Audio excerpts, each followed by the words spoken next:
రీసెంట్గా ఇప్పుడున్న పరిస్థితి అయితే ప్రభు పుస్తకాలు రాయమన్నాడు.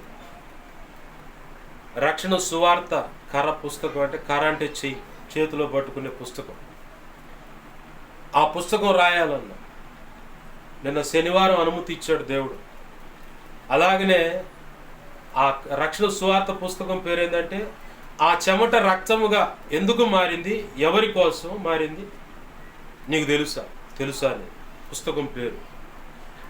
అలాగే దేవుడు రాయమన్న మొట్టమొదటి పుస్తకం, ఆయన ప్రణాళికలో నా ద్వారా రాయిస్తానన్న పుస్తకాల్లో మొట్టమొదటి పుస్తకం ఏలియా బాగు చేసిన యెహోవా బలిపీఠం.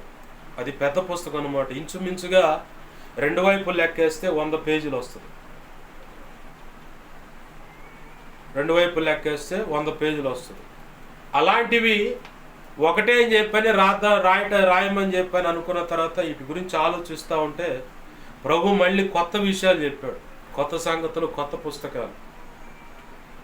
పెద్ద పుస్తకాలు 4, ఈ రక్షణ సువార్త పుస్తకం 1, టోటల్గా 5 పుస్తకాలు. ఈ 5 పుస్తకాల్లో మొదటి పుస్తకం ఏలియా బాగు చేసిన యెహోవా బలిపీఠం అనే పుస్తకం రాస్తా ఉన్నా. నిన్న శనివారం మొదలుపెట్టే